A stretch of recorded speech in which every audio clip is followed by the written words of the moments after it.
स्वागत है आपका हमारे चैनल पे। इस वीडियो में हम लोग बात करेंगे भारतीय संविधान एवं राज्य व्यवस्था के बारे में।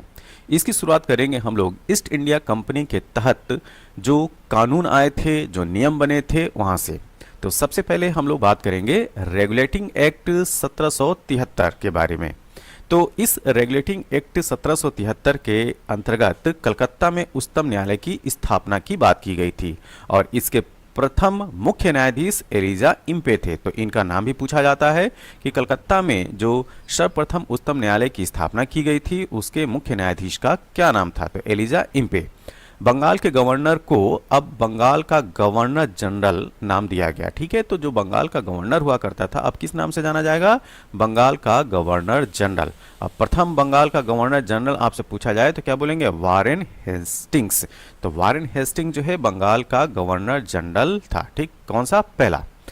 अब बात करेंगे 1784 में पिट्स इंडिया एक्ट आता है। क्या आता है? Pitt's India act. तो पिट्स इंडिया एक्ट 1784 में इसके अंतर्गत नियंत्रण परिषद की स्थापना होती है। तो अगर आपसे पूछा जाए कि नियंत्रण परिषद की स्थापना किस एक्ट के थ्रू होती है तो पिट्स इंडिया एक्ट 1784।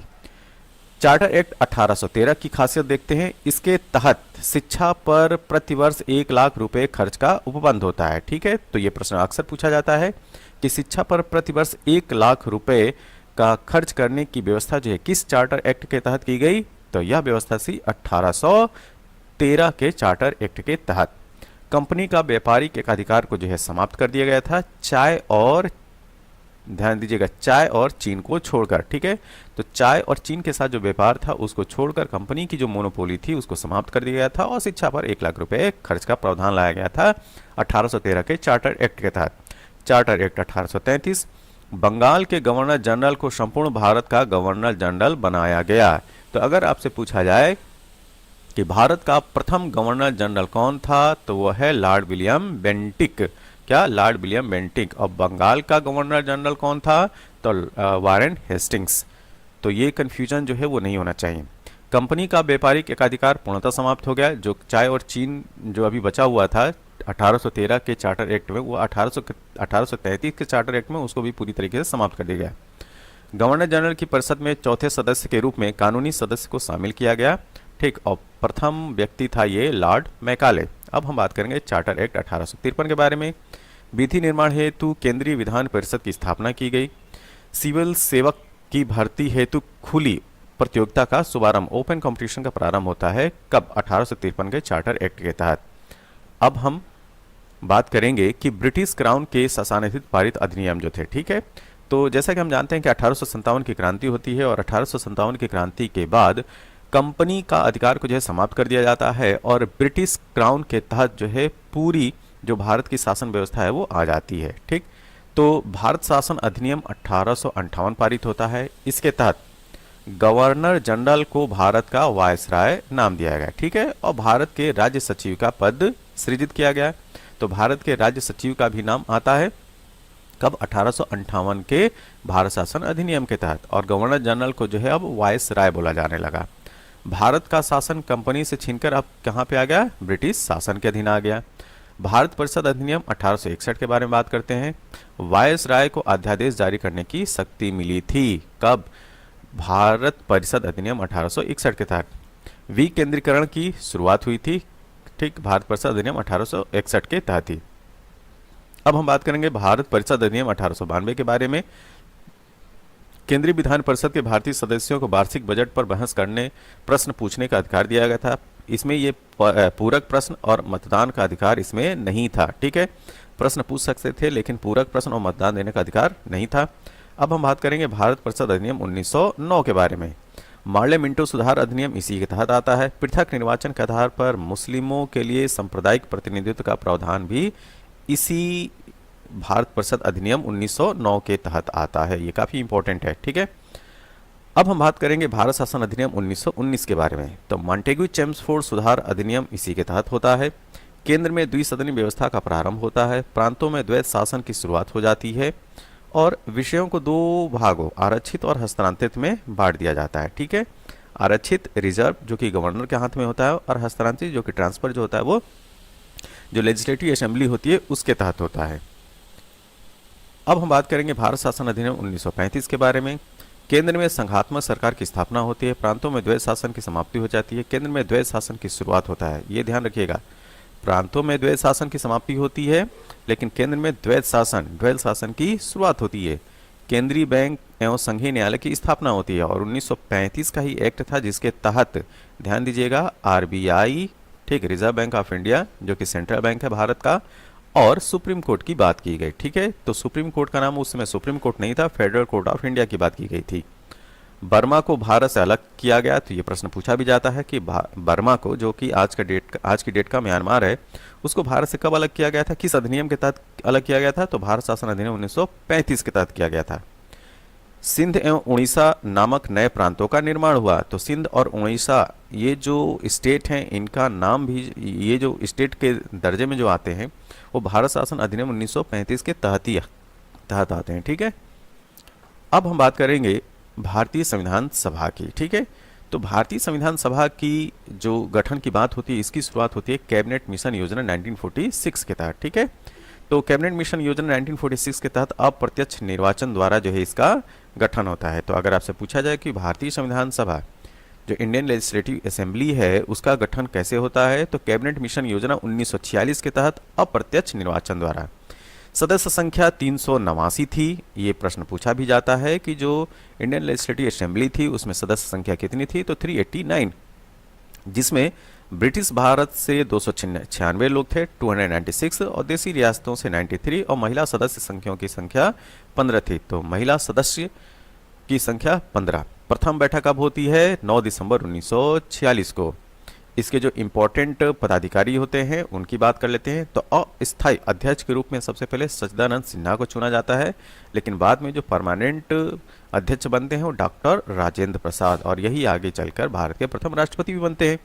उपाध्यक्ष की बात किया जाए तो उपाध्यक्ष एच.सी. मुखर्जी बनते हैं, ये प्रश्न पूछा भी गया है। ठीक है, तो उपाध्यक्ष लेजिस्लेटिव असेंबली के कौन बनते हैं, कॉन्स्टिट्यूशनल असेंबली के? तो एच.सी. मुखर्जी। तो संवैधानिक सलाहकार बी.एन. राव को बनाया जाता है।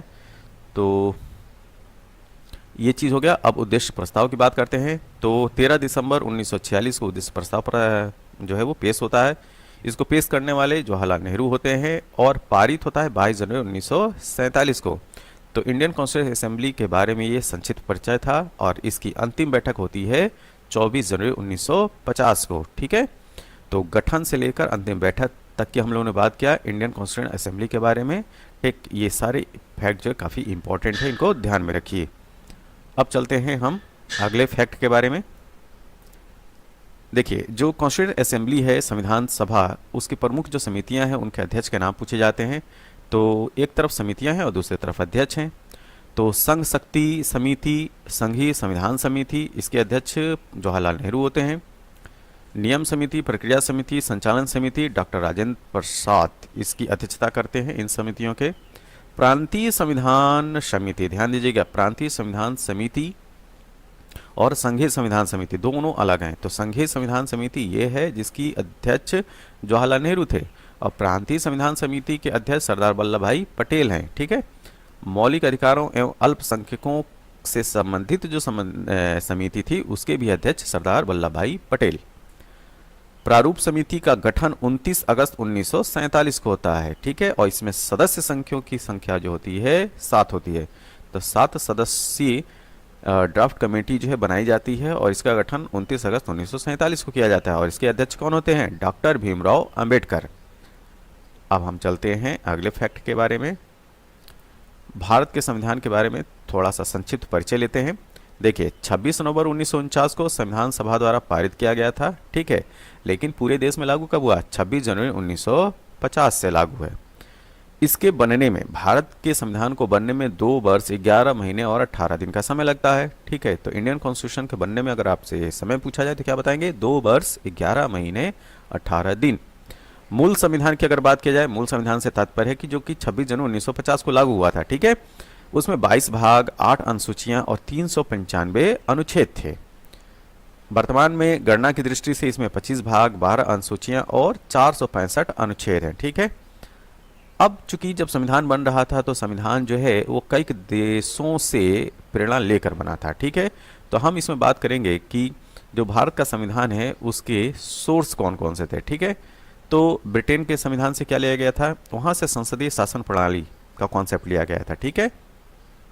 एकल नागरिकता ब्रिटेन के संविधान से लिया गया था। इसके साथ में विधि का शासन, ठीक है, रूल ऑफ लॉ की बात भी कहाँ से ली गई थी, ब्रिटेन के कॉन्स्टिट्यूशन से। संयुक्त राज्य अमेरिका से क्या लिया गया था, मूल अधिकार, न्यायपालिका की स्वतंत्रता, न्यायिक पूर्वावलोकन, उच्चतम एवं उच्च न्यायालय के न्यायाधीशों को हटाया जाना, राष्ट्रपति पर महाभियोग जिसको इम्पीचमेंट बोलते हैं, उपराष्ट्रपति का पद, विधियों के समान संरक्षण, ये सब बातें जो हैं यूएसए के कॉन्स्टिट्यूशन से लिया गया है, ठीक है। कनाडा से संघात्मक शासन प्रणाली की बात की गई है। केंद्र द्वारा राज्यपाल की नियुक्ति और अवशिष्ट शक्तियां केंद्र के पास होंगी, या कनाडा के कॉन्स्टिट्यूशन से लिया गया है, ठीक है। आयरलैंड से क्या लिया गया है, नीति निर्देशक तत्व, राष्ट्रपति का निर्वाचन की प्रक्रिया की बात की जा रही है, ठीक है। राष्ट्रपति के निर्वाचन की प्रक्रिया आयरलैंड के कॉन्स्टिट्यूशन से लिया गया है। राष्ट्रपति द्वारा राज्यसभा में मनोनीत सदस्य की जो बात की गई है वो आयरलैंड के ही कॉन्स्टिट्यूशन से। आपातकाल इमरजेंसी की बात जो है वो जर्मनी से ली गई है। सोवियत संघ से क्या लिया गया है, जो कि आज की डेट का रूस है, मूल करता है। तो फंडामेंटल ड्यूटीज की बात कहाँ से ली गई है, सोवियत संघ से। दक्षिण अफ्रीका से क्या, संविधान संशोधन की प्रक्रिया, जो कॉन्स्टिट्यूशनल अमेंडमेंट का प्रोसेस होता है वो दक्षिण अफ्रीका से लिया गया है। जापान से विधि द्वारा स्थापित शासन की बात की गई है, ठीक है। तो विधि द्वारा स्थापित प्रक्रिया जो है वो जापान के कॉन्स्टिट्यूशन से लिया गया है। अब हम बात करेंगे कि उद्देशिका, जैसा कि हम जानते हैं कि भारत का संविधान का जो प्रारंभ होता है वो उद्देशिका या प्रस्तावना से होता है। तो इसमें क्या बातें कही गई हैं, ठीक। तो इसमें भारत कैसा होगा, तो भारत एक संपूर्ण प्रभुत्व संपन्न देश होगा, समाजवादी होगा, पंथनिरपेक्ष लोकतंत्रात्मक गणराज्य होगा, ठीक। क्या, एक संपूर्ण प्रभुत्व संपन्न मतलब कि कोई हमारे इंटरनल और एक्सटर्नल अफेयर में इंटरफेयर नहीं कर सकता है। समाजवादी होगा, पंथनिरपेक्ष लोकतंत्रात्मक गणराज्य होगा।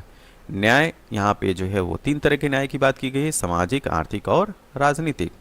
स्वतंत्रता जो है वो 5 तरीके की स्वतंत्रता की बात की गई है। कौन सी, विचारों की, अभिव्यक्ति, विश्वास, धर्म और उपासना की। समता, इक्वलिटी, 2 तरीके की, प्रतिष्ठा और अवसर की इक्वलिटी, समता की बात की गई है।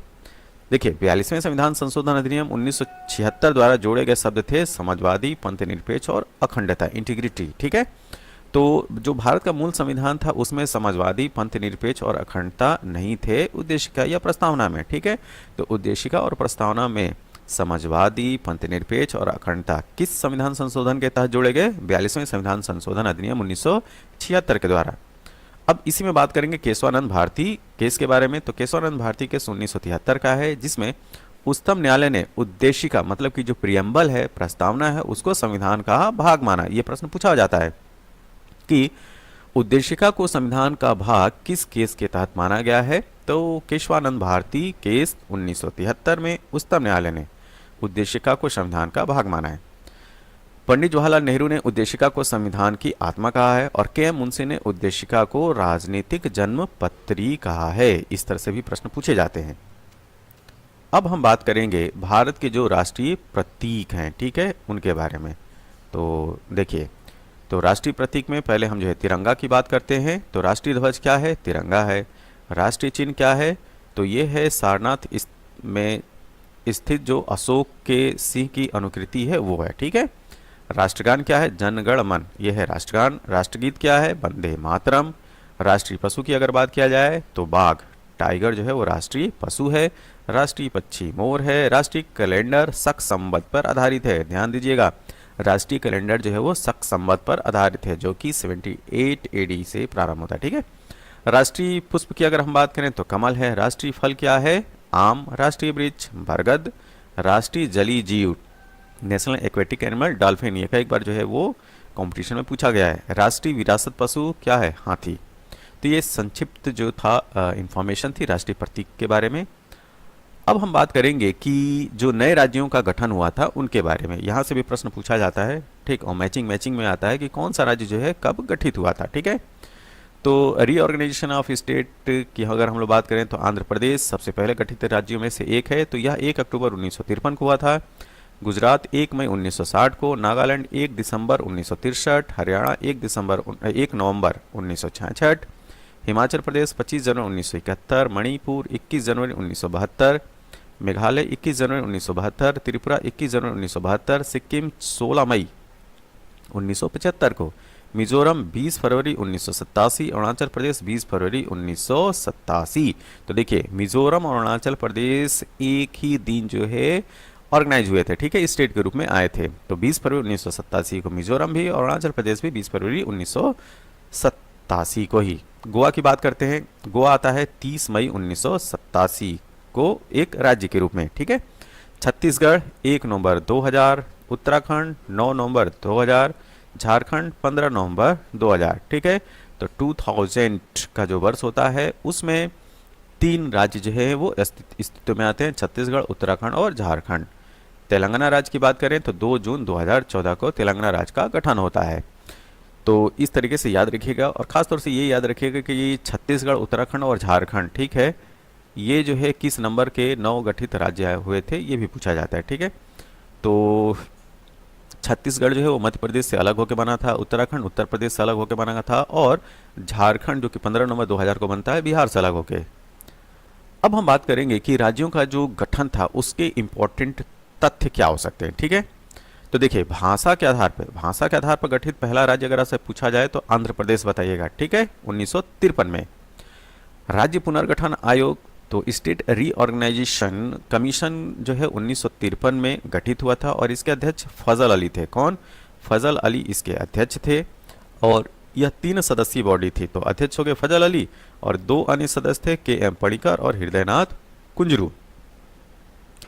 लगे हाथ हम लोग उत्तर प्रदेश के गठन की भी बात करें तो 24 जनवरी 1950 को उत्तर प्रदेश का गठन हुआ था। इसी वजह से 2018 के बाद से जो है 24 जनवरी को उत्तर प्रदेश दिवस मनाते हैं।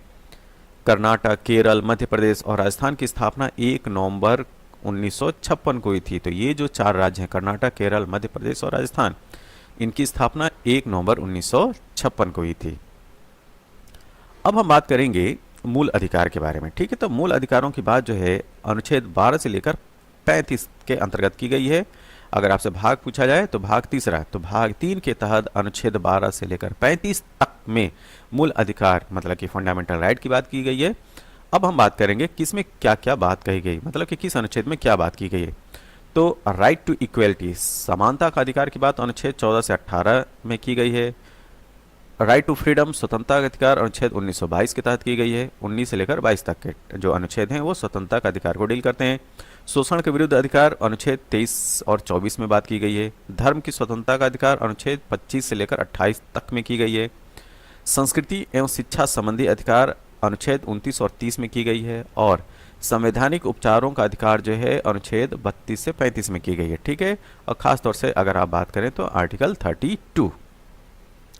आगे हम लोग बात करेंगे मूल अधिकारों के बारे में, कुछ इंपॉर्टेंट जो फैक्ट्स हैं उनके बारे में, ठीक है। 44वें संविधान संशोधन अधिनियम 1978 द्वारा संपत्ति के अधिकार को मूल अधिकार की श्रेणी से हटाकर अनुच्छेद 301 के तहत एक विधिक अधिकार बना दिया गया। तो मतलब कि जो 44वां संविधान संशोधन था 1978 का, उसने जो है जो संपत्ति का अधिकार एक मूल अधिकार हुआ करता था उसको हटाकर एक विधिक मतलब एक लीगल राइट बना दिया। और किस अनुच्छेद में उसको जो है वो स्थानांतरित कर दिया गया? 301 के तहत। मूल अधिकारों के संरक्षण है तो अनुच्छेद 32 के तहत उच्चतम न्यायालय और मतलब कि सुप्रीम कोर्ट में आप आर्टिकल 32 के तहत जा सकते हैं, और हाई कोर्ट में आप अनुच्छेद 226 के तहत जा सकते हैं। अब 5 प्रकार के रिट जारी करने की बात की गई है, और ये रिट क्या है? बंदी प्रत्यक्षीकरण, परमादेश, प्रतिषेध, अधिकार परीक्षा और उत्प्रेषण। अच्छा, राष्ट्रपति द्वारा आपातकाल की घोषणा के दौरान अनुच्छेद 19 में वर्णित मूल अधिकार स्वतः निलंबित हो जाते हैं। और जो अनुच्छेद 19 क्या है? ये है फ्रीडम ऑफ एक्सप्रेशन की बात की गई है, ठीक। तो यह बात जो है वो किस अनुच्छेद के तहत की जा रही है? आर्टिकल 358। तो आर्टिकल 358 क्या कहता है? यह कहता है कि राष्ट्रपति द्वारा जब आपातकाल की घोषणा की जाएगी तो उस समय अनुच्छेद 19 में वर्णित मूल अधिकार अपने आप ही सस्पेंड हो जाएंगे, ठीक। अब हम बात करेंगे मूल कर्तव्य के बारे में। मूल कर्तव्य की बात भाग 4A में की गई है और अनुच्छेद 41A है, ठीक है, या 51A है या 51 का है। तो मूल कर्तव्य आया कैसे? तो स्वर्ण सिंह समिति की सिफारिश के आधार पर 42वें संविधान संशोधन अधिनियम 1976 के द्वारा यह जोड़ा गया था। आज की डेट में जो है वो 11 मूल कर्तव्य हैं, मतलब 11 फंडामेंटल ड्यूटीज़ हैं, लेकिन प्रारंभ में केवल 10 थे, ठीक है। तो प्रारंभ में मूल कर्तव्यों की कुल संख्या जो है 10 थी, लेकिन वर्तमान में 11 है।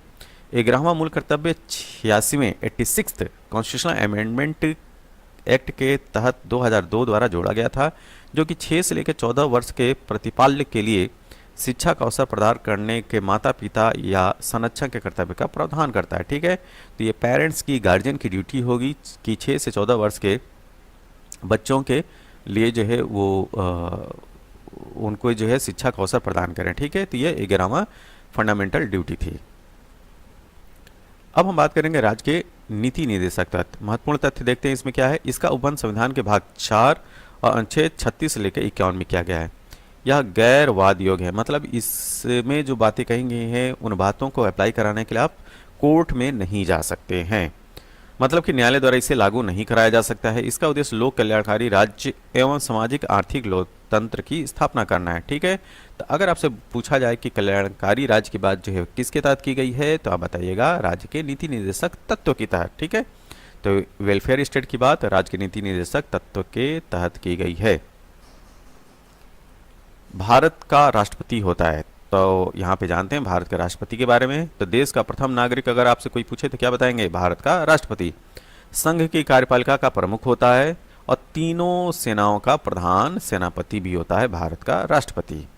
अब हम बात करेंगे कि राष्ट्रपति का बारे में जो इंपॉर्टेंट इन्फॉर्मेशन है उसके बारे में। तो सबसे पहले हम लोग बात करेंगे निर्वाचन। ठीक है, तो राष्ट्रपति का इलेक्शन कैसे होता है।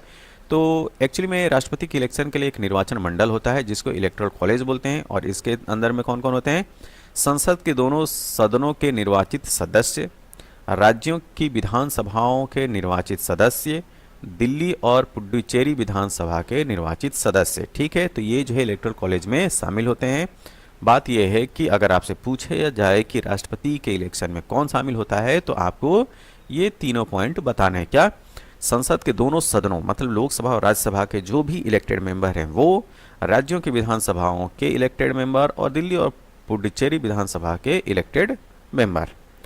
राष्ट्रपति जो है वो त्यागपत्र किसको देता है, तो उपराष्ट्रपति को सौंपता है। इसका कार्यकाल कितने वर्ष का होता है, तो 5 वर्ष का होता है। किसके द्वारा हटाया जा सकता है, तो महाभियोग के द्वारा हटाया जा सकता है। ठीक है, इम्पीचमेंट के द्वारा। योग्यता की अगर हम लोग बात करें, भारत का वह नागरिक होना चाहे, 35 वर्ष की आयु पूरी कर चुका हो, लोकसभा का सदस्य निर्वाचित होने के लिए योग्य हो। तो यह जो है इसकी एलिजिबिलिटी है। क्या, भारत का नागरिक हो, 35 वर्ष की आयु पूरी कर चुका हो, लोकसभा का सदस्य निर्वाचित होने के लिए योग्य हो। अगर हम शपथ की बात करें तो भारत के मुख्य न्यायाधीश उसकी अनुपस्थिति में उच्चतम न्यायालय के उपलब्ध वरिष्ठतम न्यायाधीश के समक्ष क्या है, शपथ लेता है। तो शपथ कौन दिलवाता है राष्ट्रपति को, भारत के मुख्य न्यायाधीश। अगर मान लें कि मुख्य न्यायाधीश चीफ जस्टिस ऑफ इंडिया नहीं है, तो जो भी उच्चतम न्यायालय के वरिष्ठतम न्यायाधीश होंगे उनके समक्ष जो है राष्ट्रपति शपथ लेता है। आगे हम लोग बात करते हैं राष्ट्रपति पर महाभियोग के बारे में। ठीक है, यह बात जो है वो अनुच्छेद 61 के तहत की गई है। तो राष्ट्रपति पर महाभियोग जो है कैसे लाया जा सकता है, किसी भी सदन में, आप लोकसभा या राज्यसभा किसी में भी जो है वो आप इम्पीचमेंट की प्रक्रिया प्रारंभ हो सकती है। ठीक, अब ये जो इम्पीचमेंट है वो पारित कैसे होता है, दोनों सदनों द्वारा अलग अलग क्या कुल सदस्य संख्याओं के 2/3 बहुमत से। क्या, दोनों सदनों मतलब कि लोकसभा और राज्यसभा में अलग अलग सेपरेटली क्या होना चाहिए, कुल सदस्य संख्याओं के 2/3 बहुमत से यह पारित होता है। अब हम लोग बात करेंगे उपराष्ट्रपति के बारे में। ठीक, किसके बारे में, उपराष्ट्रपति के बारे में। ठीक, तो देखिए उपराष्ट्रपति का निर्वाचन कैसे होता है, तो लोकसभा एवं राज्यसभा। ठीक, लोकसभा एवं राज्यसभा के सदस्यों द्वारा अनुपातिक प्रतिनिधित्व प्रणाली एवं एकल संक्रमणीय मत द्वारा। ठीक है, तो यह जो है अनुपातिक प्रतिनिधित्व प्रणाली और एकल संक्रमणीय मत द्वारा निर्वाचन होता है। राज्यसभा जो है वो पदेन सभापति होता है। ठीक है, तो एक्स ऑफिशियो मेंबर होता है। ठीक है, राज्यसभा का, और अध्यक्षता या ये कहा जाए कि राज्यसभा का अगर अध्यक्ष का जो कार्य होता है वो उपराष्ट्रपति के द्वारा ही संभाला जाता है। त्यागपत्र किसको देता है, राष्ट्रपति को सौंपता है। शपथ किसके द्वारा दी जाती है, राष्ट्रपति के द्वारा दी जाती है। कार्यकाल कितने वर्ष का होता है, 5 वर्ष के लिए होता है। ठीक है, योग्यता क्या होनी चाहिए, भारत का नागरिक हो, 35 वर्ष की आयु पूरी कर चुका हो। ठीक है, ये याद रखना, 35 वर्ष की आयु पूरी कर चुका हो, और राज्यसभा के सदस्य निर्वाचित होने के लिए योग्य हो। तो वो ये थी इंफॉर्मेशन उपराष्ट्रपति के बारे में। अब हम लोग बात करेंगे केंद्रीय मंत्री परिषद के बारे में। ठीक है, तो केंद्रीय मंत्री परिषद में कौन होता है। ठीक है, अगर हम लोग काउंसिल ऑफ मिनिस्टर की बात करें सेंटर में, तो इसमें प्रधानमंत्री, कैबिनेट, राज्य मंत्री और उप मंत्री होते हैं। ठीक है, नियुक्ति कौन करता है इनकी? तो राष्ट्रपति द्वारा प्रधानमंत्री की सलाह पर होता है। ठीक है, तो नियुक्ति क्या बताइएगा? राष्ट्रपति बताइएगा। और केंद्रीय जो मंत्रिपरिषद होता है उसका मुख्य कौन होगा? प्रधानमंत्री होगा। इनको हटाया कैसे जा सकता है? तो लोकसभा में पारित अविश्वास प्रस्ताव के द्वारा।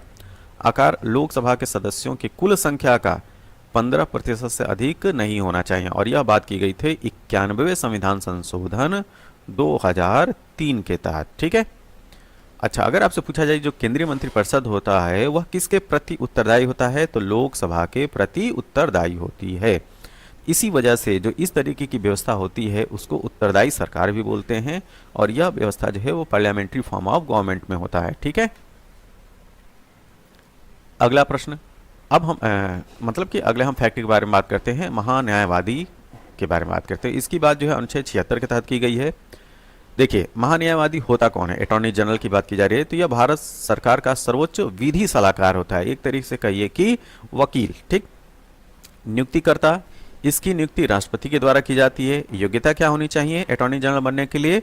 जो उच्चतम न्यायालय के न्यायाधीश नियुक्त होने की योग्यता होती है, मतलब कि सुप्रीम कोर्ट के जज बनने की जो योग्यता होती है वही योग्यता जो है अटॉर्नी जनरल की भी होती है। इसके अधिकारों की बात करें तो भारत के सभी न्यायालयों में सुनवाई का अधिकार होता है, संसद की कार्यवाही में भाग लेने का भी अधिकार होता है, लेकिन मतदान का अधिकार नहीं होता है। इस चीज को याद रखिएगा, अटॉर्नी जनरल जो है संसद की कार्यवाही में तो भाग ले सकता है लेकिन वह मतदान नहीं कर सकता है। कार्यकाल की बात करें तो यह राष्ट्रपति के प्रसाद पर्यंत होता है, इसका कार्यकाल कोई फिक्स नहीं होता है। ठीक, अमूमन जो है 3 वर्ष मान लिया जाता है, लेकिन कोई ये फिक्स नहीं है। तो आप प्रथम दृष्टया का क्या बताएंगे? राष्ट्रपति के प्रसाद पर्यंत। तो राष्ट्रपति जब तक चाहेगा तब तक यह अपने पोस्ट पर रहेंगे, नहीं चाहेगा तो वो उनको इस्तीफा देना पड़ेगा। अब हम लोग बात करेंगे CAG के बारे में। ठीक है, CAG कंट्रोलर ऑडिटर जनरल, नियंत्रक महालेखा परीक्षक। इसकी बात 148वें अनुच्छेद में की गई है। अब इनकी नियुक्ति की बात करें, नियुक्तिकर्ता राष्ट्रपति होता है, राष्ट्रपति जो है CAG को नियुक्त करता है। कार्य केंद्र तथा राज्य सरकारों के लेखों का लेखा परीक्षण करना, ऑडिटिंग करना इनका काम होता है, और ऑडिटिंग करने के बाद जो रिपोर्ट तैयार होती है वो राष्ट्रपति को पेश करते हैं। कार्यकाल कितने वर्ष का होता है? 6 वर्ष या 65 वर्ष का, जो भी पहले हो। ठीक, सेवानिवृत्ति के बाद भारत तथा राज्य सरकार के अधीन किसी पद का पात्र नहीं होता है। ठीक, तो ये था CAG के बारे में। अब हम बात करेंगे संसद के बारे में, पार्लियामेंट के बारे में। ठीक है, तो ये काफ़ी इंपॉर्टेंट है संसद के बारे में। तो देखिए, अगर आपसे पूछा जाए कि संसद के अंग या संसद के पार्ट में क्या क्या आता है, तो राज्यसभा, लोकसभा और राष्ट्रपति, इनको मत भूलिएगा। तो संसद जो बनी होती है राज्यसभा, लोकसभा और राष्ट्रपति से मिलकर बनी होती है। राज्यसभा उच्च सदन होता है, लोकसभा निम्न सदन होता है। अगर हम लोग बात करें राज्यसभा के बारे में, तो देखिए राज्यसभा के गठन की बात अनुच्छेद 80 में की गई है, आर्टिकल 80। तो राज्यसभा का गठन जो है वो अनुच्छेद 80 के तहत की गई है।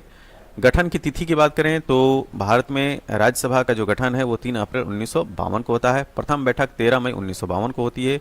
यह उच्च सदन है और स्थायी सदन है, मतलब कि कभी भी राज्यसभा जो है डिसॉल्व नहीं होती है। ठीक है, सदस्य संख्या अगर हम बात करें तो 250, जिसमें 238 जो है निर्वाचित हैं और 12 जो है वो मनोनीत हैं, नॉमिनेटेड हैं। ठीक है, लेकिन वर्तमान परिदृश्य में देखा जाए तो 245 जो है वो इलेक्ट होकर आते हैं, जिसमें से 233 जो है वो निर्वाचित हैं और 12 मनोनीत हैं। ठीक, सदस्य निर्वाचित होने की न्यूनतम आयु जो है वो 30 वर्ष होती है। सदस्य का कार्यकाल 6 वर्ष का होता है। इसका जो राज्यसभा का सभापति होता है वो उपराष्ट्रपति होता है, और 1/3 सदस्य प्रत्येक 2 वर्ष की समाप्ति पर रिटायर हो जाते हैं।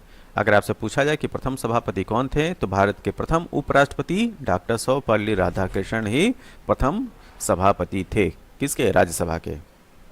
अब लगे हाथ हम लोग जो है लोकसभा के बारे में बात करें। लोकसभा के गठन के बाद जो है अनुच्छेद 81 के तहत की गई है। यह जो है निम्न सदन होता है और अस्थायी सदन होता है। ठीक है, अस्थायी सदन होता है, टाइम टाइम पर ये जो है ये निरस्त हो जाता है, समाप्त हो जाता है। ठीक है, सदस्य संख्या की बात करें तो 550 सदस्यों को निर्धारित किया गया था, जिसमें 530 जो है राज्यों से आएंगे और 20 जो है संघ राज्य क्षेत्रों से। वर्तमान में 543 सदस्य हैं, जिसमें 524 राज्यों से आते हैं और 19 संघ राज्य क्षेत्रों से। सदस्य निर्वाचित होने की जो न्यूनतम आयु है वो है 25 वर्ष।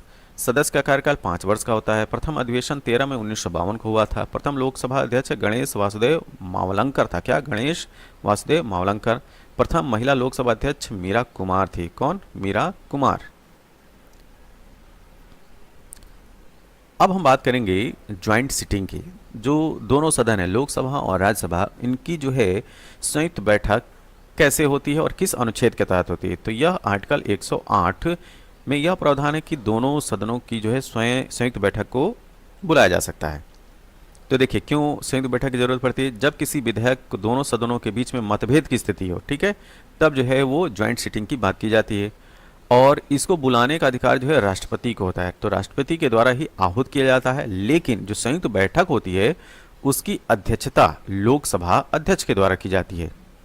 ठीक, अब इसमें जो है किस तरह के विधेयक की बात की जाती है। तो साधारण जो विधेयक जो पारित होता है वो साधारण बहुमत से होता है।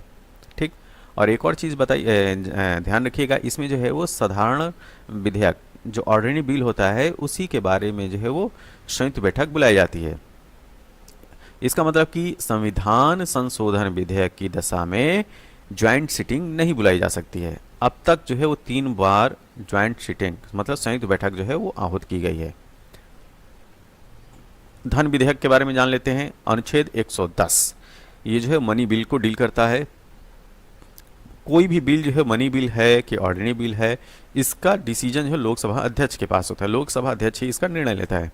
तो यह जो है वो लोकसभा में ही पेश होता है। ध्यान रखिएगा, मनी बिल हमेशा जो पेश होगा तो कहाँ पेश होगा? लोकसभा में ही।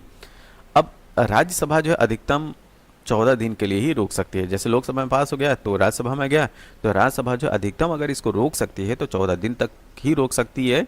और राज्यसभा को इसमें जो है संशोधन करने की जो है वो अधिकार नहीं है। हाँ, ये है कि अपना यह सुझाव दे सकते हैं और सुझाव देने के बाद लोकसभा इसको माने या ना माने ये पूरी तरीके से लोकसभा के ऊपर है। अब हम जो है अगले तथ्य के बारे में जानेंगे। संसद की जो समितियां हैं उनके बारे में बात करते हैं। तो इसमें हम लोग बात करेंगे वित्त समितियों के बारे में। ठीक, तो प्राक्कलन समिति जिसको इंग्लिश में एस्टिमेट कमेटी बोलते हैं, कुल सदस्य संख्या जो है वो 30 है। और ये जो पूरे 30 मेंबर होते हैं वो कहाँ के होते हैं? लोकसभा के होते हैं। यह और सबसे बड़ी समिति है। लोक लेखा समिति, पब्लिक अकाउंट कमेटी काफ़ी इंपॉर्टेंट समिति है। इसमें सदस्य संख्याओं की संख्या 22 होती है। लोकसभा से 15 मेंबर होते हैं इसमें और राज्यसभा से 7। लोक उपक्रम समिति में कुल सदस्य संख्या जो है 22 है। इसमें भी लोकसभा से 15 और राज्यसभा से 7 मेंबर होते हैं।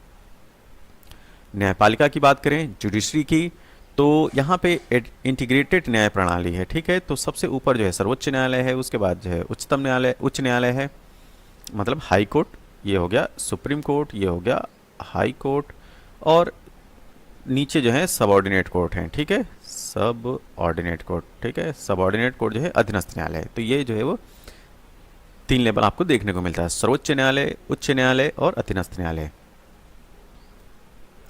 अब हम लोग बात करेंगे उच्चतम न्यायालय के बारे में। ठीक है, तो उच्चतम न्यायालय के बारे में या सर्वोच्च न्यायालय सुप्रीम कोर्ट, तो इसकी बात जो है अनुच्छेद 124 के तहत की गई है। अगर सुप्रीम कोर्ट के गठन की बात की जाएगी तो आप बताइएगा 26 जनवरी 1950 इसकी गठन तिथि है। न्यायाधीशों की कुल संख्या वर्तमान में 34 है, जिसमें 33 न्यायाधीश हैं और एक मुख्य न्यायाधीश हैं। ठीक, न्यायाधीशों के सेवानिवृत्ति मतलब रिटायर होने की जो उम्र है 65 वर्ष है।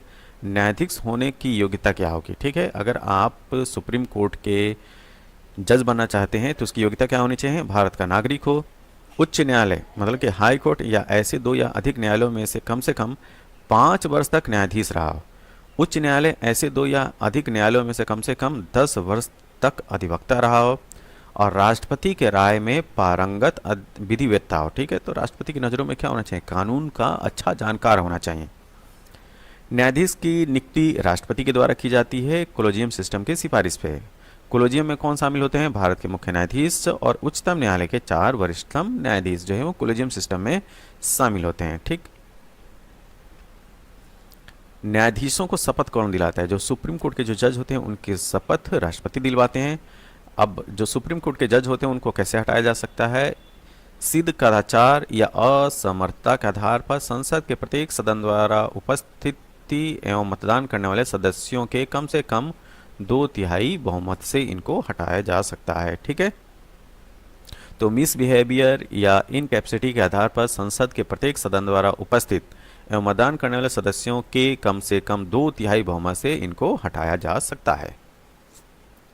अब हम लोग बात करेंगे उच्च न्यायालय के बारे में। तो हाई कोर्ट अनुच्छेद 214 के तहत है। उच्च न्यायालयों की वर्तमान में 25 संख्या है। न्यायाधीशों की नियुक्ति राष्ट्रपति के द्वारा की जाती है कोलिजियम की सिफारिश पर। न्यायाधीशों को शपथ कौन दिलाता है? संबंधित राज्य का राज्यपाल। न्यायाधीश नियुक्त होने की अर्हता क्या है? भारत का नागरिक हो, भारत के राज्य क्षेत्र में कम से कम 10 वर्ष तक न्यायिक पद धारण कर चुका हो, किसी उच्च न्यायालय का या ऐसे 2 या अधिक न्यायालयों को लगातार कम से कम 10 वर्ष तक जो है वो काम कर चुका हो। न्यायाधीशों की सेवानिवृत्ति जो है वो 62 वर्ष की होती है। न्यायाधीशों को हटाया कैसे जा सकता है? वही प्रक्रिया है, सिद्ध कदाचार या असमर्थता के आधार पर संसद के प्रत्येक सदन द्वारा, और इसके लिए चाहिए विशेष बहुमत।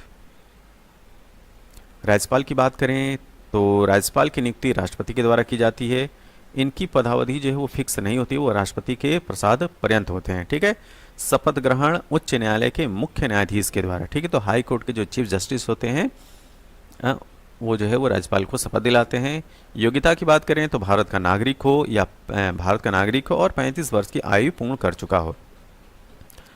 अब हम लोग बात करेंगे राज्य मंत्री परिषद के बारे में। ठीक है। State council of minister. ठीक है। तो इसका प्रमुख जो है वो मुख्यमंत्री होता है, सीएम। नियुक्ति करता है शपथ प्रदाता, मतलब राज्यपाल इनकी नियुक्ति करता है। कार्यकाल राज्यपाल के प्रसाद पर्यंत होता है, मतलब कि राज्यपाल की इच्छा पे डिपेंड करता है। कोई भी मंत्री बिना किसी सदन का सदस्य बने मंत्री रह सकता है अधिकतम 6 महीने तक। अगर मान लीजिए कोई जो है लेजिस्लेटिव असेंबली का मेंबर नहीं है, फिर भी जो है मंत्री के पद जो है वो धारण कर सकता है अधिकतम कितने महीने के लिए? 6 महीने के लिए। ठीक है।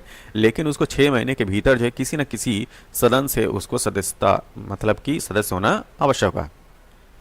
आकार की बात करें तो राज्य की विधानसभा सदस्यों की कुल संख्या के 15% तक, मतलब 12 से कम नहीं होना चाहिए। आगे हम लोग बात करते हैं राज्य का जो महाधिवक्ता है, ठीक, उसके बारे में अनुच्छेद 165 के तहत राज्य सरकार का सर्वोच्च विधि सलाहकार होता है। ठीक, इसकी नियुक्ति राज्यपाल के द्वारा की जाती है। कार्यकाल राज्यपाल के प्रसाद पर्यंत, मतलब कि राज्यपाल की इच्छा पर डिपेंड करता है कि जो एडवोकेट जनरल है वो कितने टाइम के लिए रहेगा। अब हम लोग बात करेंगे राज्य विधानमंडल के अंग। ठीक है। तो राज्य विधानमंडल में राज्यपाल होते हैं, विधानसभा, और जहाँ पे द्विसदनी व्यवस्था होती है वहाँ पे विधानसभा के साथ में विधान परिषद भी होती है। ठीक है। तो ये 3 चीज़ें आएंगी कहाँ पे? राज्य विधानमंडल के अंतर्गत। विधानसभा के बारे में बात करते हैं, लेजिस्लेटिव असेंबली के। तो लेजिस्लेटिव असेंबली के बारे में जो प्रमुख तथ्य हैं, इसके सदस्य बनने के लिए आपको जो है भारत का नागरिक होना चाहिए, 25 वर्ष की आयु पूरी कर चुका हो। ठीक। सीटों की संख्या के बारे में बात करते हैं। इसमें अधिकतम 500 सीटें हो सकती हैं और न्यूनतम 60 सीटें हैं। लेकिन अपवाद के रूप में क्या है? 32 सीट जो है वो सिक्किम में है और गोवा मिजोरम में 40 सीट है। ठीक है। तो ये एक्सेप्शनल है, ठीक, लेजिस्लेटिव असेंबली का। लेकिन जो संविधान में बात कही गई है वह यह कही गई है कि लेजिस्लेटिव असेंबली में अधिकतम जो सीटों की संख्या होगी वो 500 होगी और न्यूनतम सीटों की संख्या 60 होगी। ठीक। सदस्यता कैसे समाप्त होती है? तो सदन की बैठकों से बिना अनुमति के 60 दिनों तक अगर आप अनुपस्थित रहेंगे तो आपकी सदस्यता जो है समाप्त कर दी जाएगी। अगर हम लोग बात करें सबसे अधिक सीटों वाला राज्य कौन सा है, तो उत्तर प्रदेश है जिसमें 403 सीटें हैं। न्यूनतम सीटों वाला राज्य कौन सा है? सिक्किम है जिसमें मात्र 32 सीटें हैं। अब हम लोग बात करेंगे लेजिस्लेटिव काउंसिल के बारे में, विधान परिषद के बारे में। ठीक है। सदस्यों की संख्या अधिकतम राज्य विधानसभा सीटों की कुल संख्या का 1/3 होना चाहिए और न्यूनतम क्या होना चाहिए? 40 से कम नहीं होना चाहिए। विधान परिषद युक्त जो राज्य हैं भारत में वो कौन से हैं? उत्तर प्रदेश जहाँ पे 100 सीटें हैं, बिहार 58 सीट, महाराष्ट्र 78 सीटें हैं, कर्नाटक 75, आंध्र प्रदेश 58 सीट और तेलंगाना में 40 सीट। तो कितने राज्य हो गए? तो 6 राज्य ऐसे हैं इंडिया में जहाँ पे लेजिस्लेटिव काउंसिल भी है। ठीक। तो विधान परिषद जो है एक स्थायी सदन है, लेकिन इसको जो है राज्यसभा की तरह से स्थायित्व नहीं प्रदान किया गया है। समय समय पर इसको जो है वो खत्म भी किया जा सकता है। ठीक है। सदस्य बनने की योग्यता क्या होनी चाहिए? भारत का नागरिक हो और 30 वर्ष की आयु पूरी कर चुका है। सदस्यों का कार्यकाल 6 वर्ष का होता है। अब हम लोग बात करेंगे भारत के संविधान के संशोधन के बारे में। ठीक है। तो संविधान संशोधन की जो बात की गई है वो भाग 20 में की गई। कब? किसमें? भाग 20। जो है वो डील करता है संविधान के संशोधन से। तो और अनुच्छेद कौन सा है? 368। इंपॉर्टेंट पॉइंट्स क्या है? संसद संविधान के किसी भी उपबंध में संशोधन कर सकती है, ठीक है।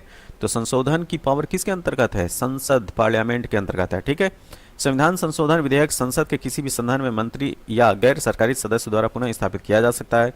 संविधान संशोधन विधेयक को प्रत्येक सदन के विशेष बहुमत अर्थात उस सदन की कुल सदस्य संख्या के बहुमत तथा उस सदन में उपस्थित मत देने वाले सदस्यों के कम से कम 2/3 बहुमत से पारित होना आवश्यक है, ठीक।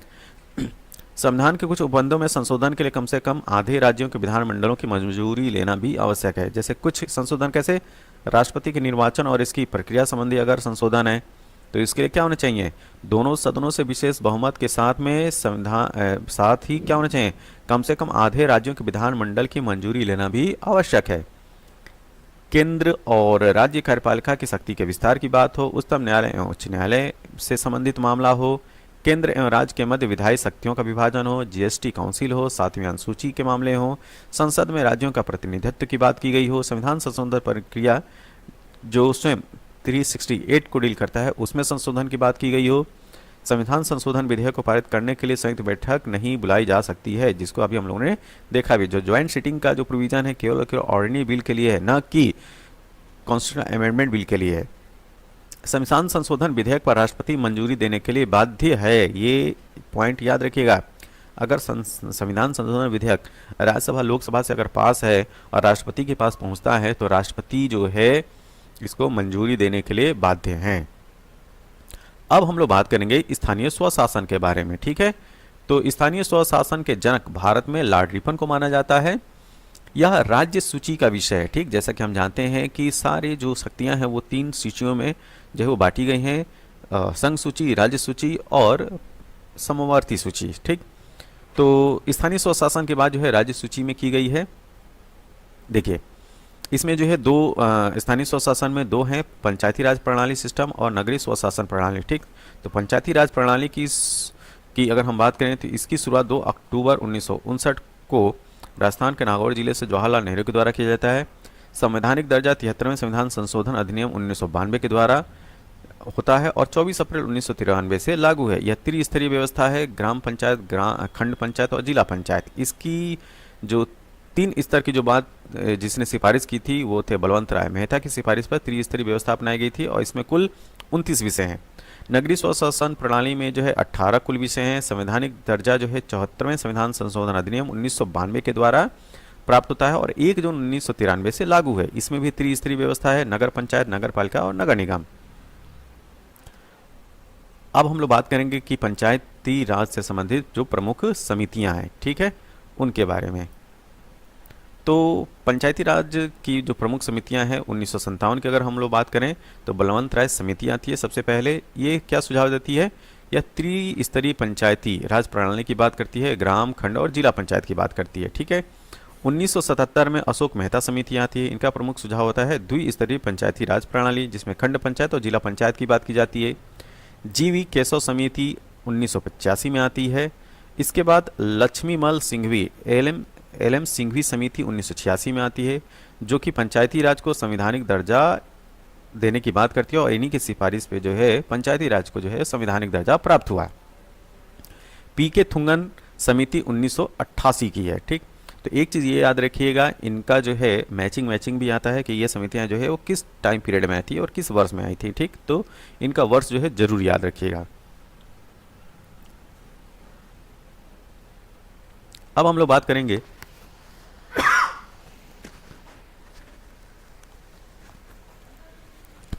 पंचायती राज एवं नगर निकाय के बारे में, ठीक है। तो पंचायती राज्य एवं नगर निकाय में अगर हम लोग बात करें तो चुनाव राज्य निर्वाचन आयोग के द्वारा होता है और सदस्य बनने की न्यूनतम आयु जो है 21 वर्ष होती है। सभी स्तरों पर महिलाओं के लिए आरक्षित सीटें 1/3 हैं। कार्यकाल 5 वर्ष का होता है। वित्त की सिफारिश राज्य वित्त आयोग करता है, ठीक है। तो स्टेट फाइनेंस कमीशन के द्वारा जो है वित्त की सिफारिश की जाती है। रिक्त सीट पर पुनः जो चुनाव जो है 6 माह के भीतर कराना आवश्यक होता है। ये पॉइंट को याद रखिएगा, ठीक। वर्तमान में नागालैंड, मिजोरम, मेघालय में पंचायती राज संस्था नहीं है, ठीक है।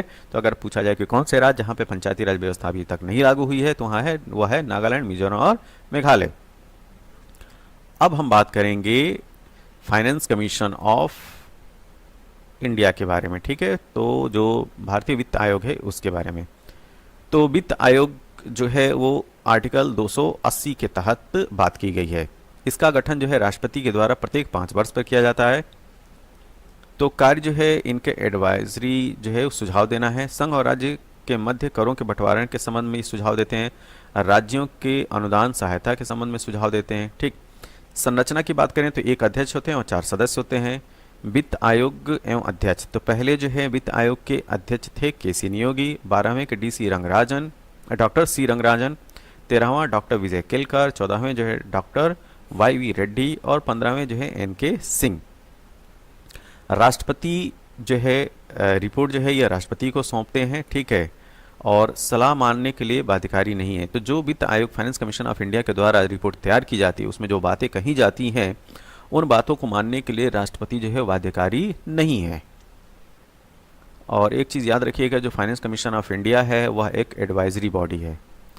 अब हम लोग बात करेंगे मुख्य निर्वाचन आयुक्त और 2 निर्वाचन आयुक्तों से मिलकर बना है क्या, निर्वाचन आयोग। तो अब हम बात करेंगे इलेक्शन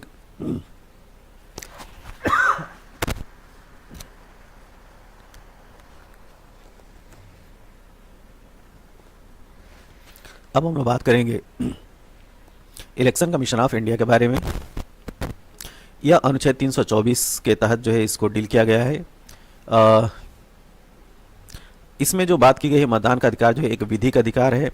मताधिकार की आयु जो है 21 से 18 वर्ष की गई है 61वें संविधान संशोधन 1988 के द्वारा, ठीक है। और अगर इसके बॉडी की बात किया जाए तो मुख्य निर्वाचन आयुक्त और 2 निर्वाचन आयुक्तों से मिलकर बना है। 6 वर्ष या 65 वर्ष जो भी हो यह कार्यकाल होता है। और मुख्य निर्वाचन आयुक्त हो चाहे निर्वाचन आयुक्त हो, इनकी नियुक्ति जो है वो राष्ट्रपति करता है। प्रथम मुख्य निर्वाचन आयुक्त सुकुमार सेन थे। प्रथम महिला मुख्य निर्वाचन आयुक्त वी.एस. रमादेवी। ये प्रश्न पूछा भी गया है। वेतन और भत्ते और अनुलाभ की अगर बात करें तो सर्वोच्च न्यायालय के न्यायाधीशों के समान है। चुनाव कौन करता है? अगर इलेक्शन कमीशन ऑफ इंडिया की बात किया जाए तो इसका चुनाव जो है राष्ट्रपति, उपराष्ट्रपति, लोकसभा, राज्यसभा, विधानसभा और विधान परिषद का जो इलेक्शन होता है इलेक्शन कमीशन ऑफ इंडिया के द्वारा कराया जाता है।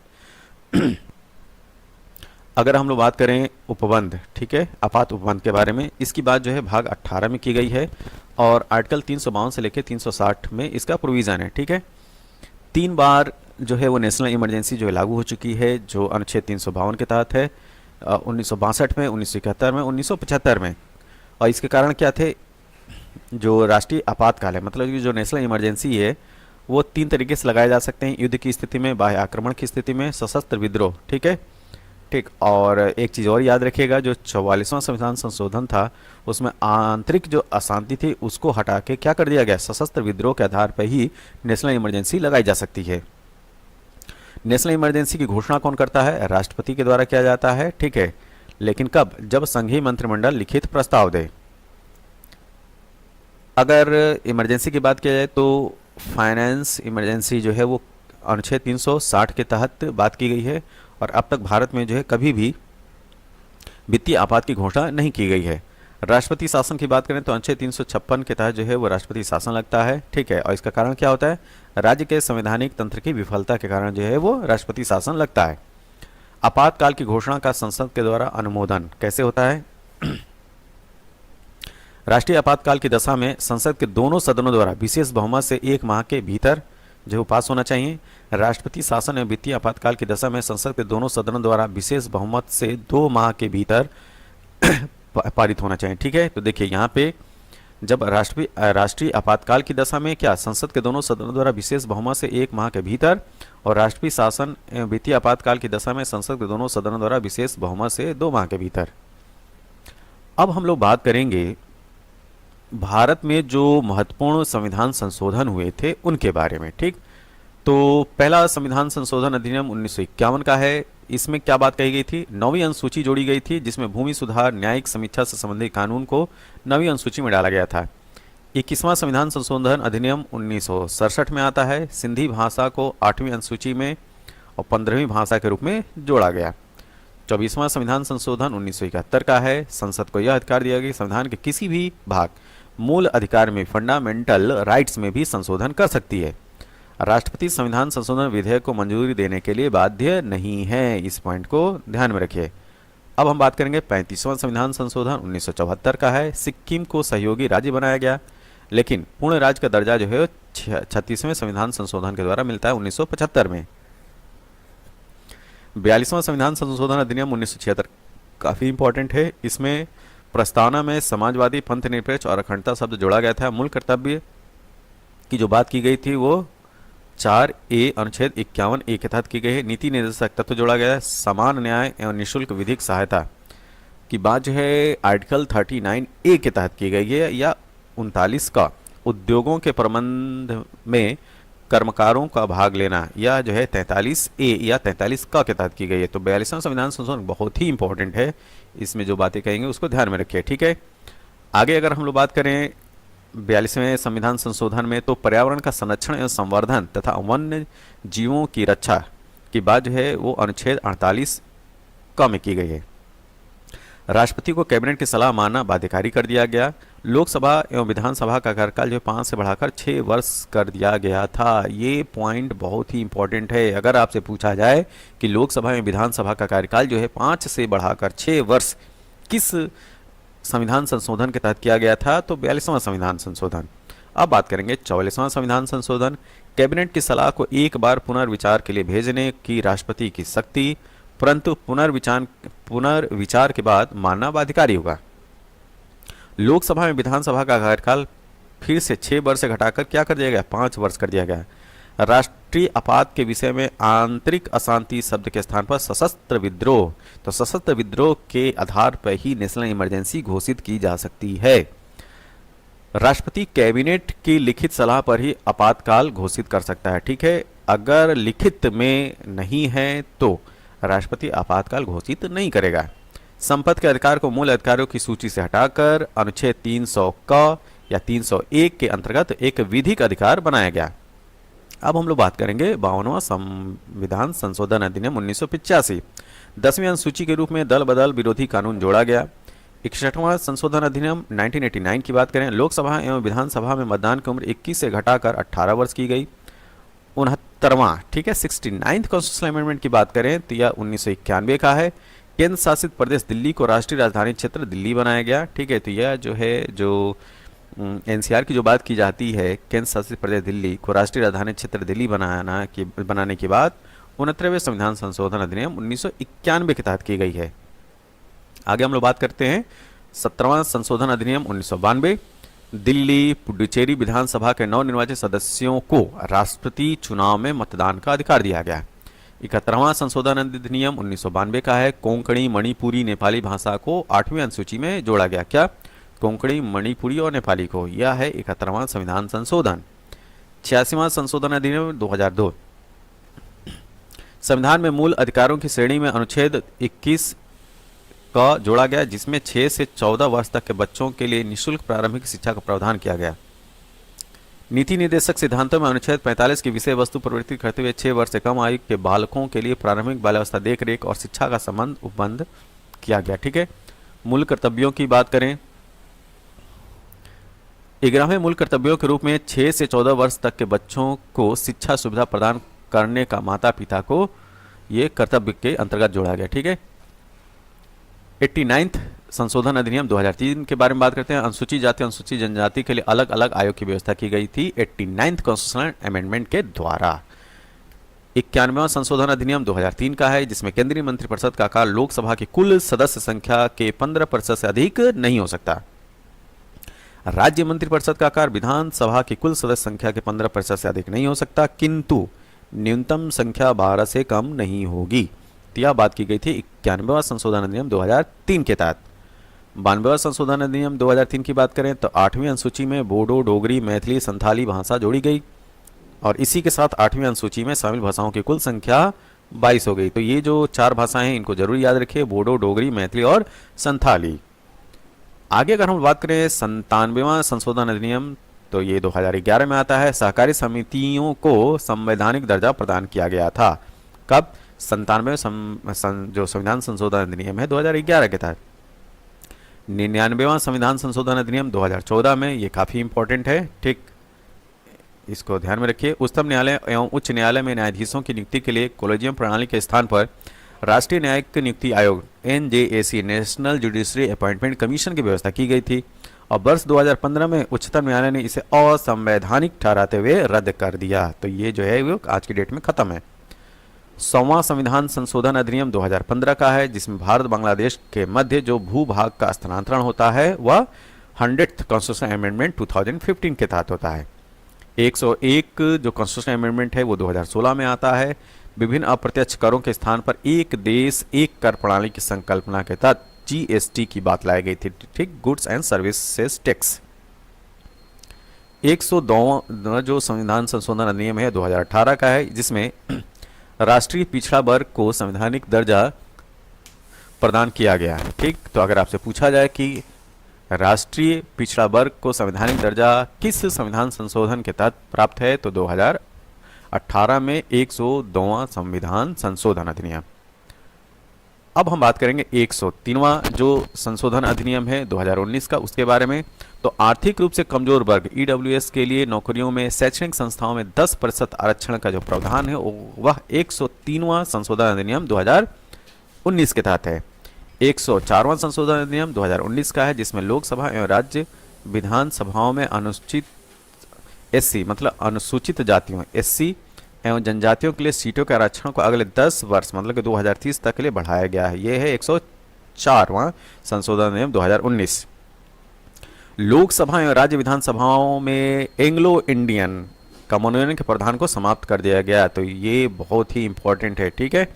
तो अगर आपसे पूछा जाए जो एंग्लो इंडियन का रिप्रेजेंटेशन हुआ करता था लोकसभा और राज्यसभा में, लोकसभा में जो है 2 एंग्लो इंडियन जो है चुन के जाया करते थे, तो उनको उनका जो है नॉमिनेशन, ठीक है, वो खत्म कर दिया गया, अब वो नहीं जाएंगे, उनका प्रतिनिधित्व खत्म हो चुका है। तो कौन सा संविधान संशोधन है? 104वां संशोधन अधिनियम 2019। 105वां संशोधन अधिनियम 2021 के बारे में बात करते हैं, बहुत ही इंपॉर्टेंट है। तो राज्यों को सामाजिक एवं शैक्षणिक रूप से पिछड़े वर्ग, ठीक, तो socially and education backward class की पहचान करने सूची बनाने का अधिकार पुनः दिया गया और राज्यों से यह अधिकार 102वें संविधान संशोधन द्वारा छीन लिया गया था, ठीक है।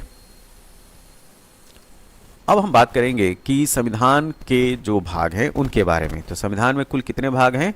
तो संविधान में कुल 22 भाग हैं, ठीक है। तो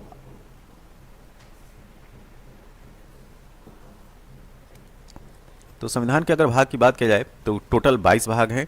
तो देखेंगे कि हर एक भाग में क्या क्या बात की गई है। तो भाग 1 की बात करते हैं, तो ठीक, संघ और उसका राज्य क्षेत्र, ठीक, जो कि आर्टिकल 1 से लेकर 4 तक की बात की गई है भाग 1 में। नागरिकता की बात भाग 2 में की गई है, जो कि अनुच्छेद 5 से लेकर 11 तक को डील करता है।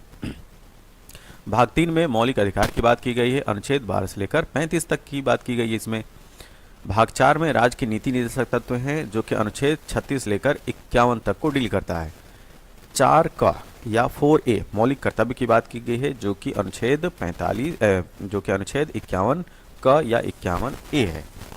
भाग 5 संघ की बात करता है, अनुच्छेद 52 से लेकर 51 तक को डील करता है। भाग 6 राज्य को डील करता है, जिसमें आर्टिकल 152 से लेकर 237 तक की बात की गई है। भाग 7 निरसित, इसको जो है खत्म कर दिया गया है भाग को, और अनुच्छेद 238 था इसमें। भाग 8 संघ और राज्य क्षेत्र की बात की गई है, और अनुच्छेद 239 से लेकर 242 तक के अनुच्छेद हैं इसमें। भाग 9 में पंचायतों की बात की गई है, अनुच्छेद 243 से लेकर 243 तक इसमें आर्टिकल्स हैं। 9A भाग नगर पालिकाओं से संबंधित है, इसमें अनुच्छेद 243 से लेकर 243 या 6 तक की बात की गई है। 9B की अगर बात करें तो इसमें सहकारी समितियों की बात की गई है, इसमें अनुच्छेद 243 या से लेकर 243 या तक है। भाग 10 की बात करें तो अनुसूचित एवं अनुसूचित जनजाति क्षेत्र की बात की गई इसमें, जो कि अनुच्छेद 244 और 244A को डील करता है। भाग 11 संघ एवं राज्यों के बीच संबंध की बात करता है, और इसमें अनुच्छेद 245 से लेकर 263 तक के अनुच्छेद शामिल हैं। भाग 12 की बात करते हैं, तो भाग 12 में वित्त, संपत्ति, संविदाएं एवं वाद अनुच्छेद 264 से लेकर 300A तक की बात की गई है। भाग 13 की बात करें तो भारत के राज्य क्षेत्र के भीतर व्यापार वाणिज्य एवं समागम की बात भाग 13 में की गई है। और अनुच्छेद कौन से हैं? 301 से लेकर 307। भाग 14 में क्या है? तो वाणिज्य एवं समागम संघ और राज्यों के अधीन सेवाएं हैं इसके अंतर्गत। और अनुच्छेद 308 से लेकर 323 तक के अनुच्छेद है इसमें। भाग 14 ए की बात करें तो इसमें जो है ट्रिब्यूनल्स की बात की गई है, अधिकरण जिसको बोलते हैं हिंदी में। और आर्टिकल 323 ए और 323 बी इसके अंदर आते हैं। भाग 15 की बात करें तो इलेक्शन आता है इसमें। आर्टिकल 324 से लेकर 329 ए इसमें जो है वो है। भाग 16 की बात करें तो भाग 16 में कुछ वर्गों के संबंध में विशेष उपबंध की बात की गई है। इसमें आर्टिकल 330 से लेकर 342 ए आता है। भाग 17 की बात करें तो इसमें राजभाषा आती है। अनुच्छेद 343 से लेकर 351 तक के अनुच्छेद इसमें आते हैं, आर्टिकल्स आते हैं। भाग 18 आपात उपबंध है जिसमें अनुच्छेद 352 से लेकर 360 की बात की गई है। आर्टिकल 19 की अगर हम भाग 19 की बात करें तो ये मिसलिनियस है, इसमें 361 से लेकर 367 तक के आर्टिकल हैं। भाग 20 इसमें संविधान संशोधन की बात की गई है, इसमें अनुच्छेद 368 आता है।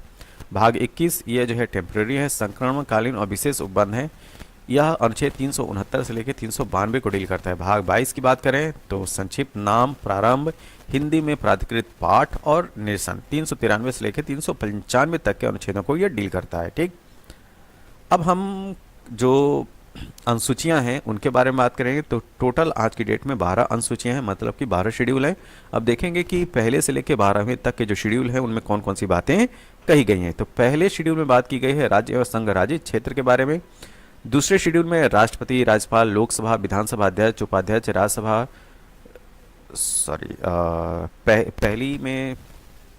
पहली जो है अनुसूची में राज्य एवं संघ राज्य क्षेत्र, इसके साथ राष्ट्रपति, राज्यपाल, लोकसभा, विधानसभा अध्यक्ष एवं उपाध्यक्ष और राज्यसभा एवं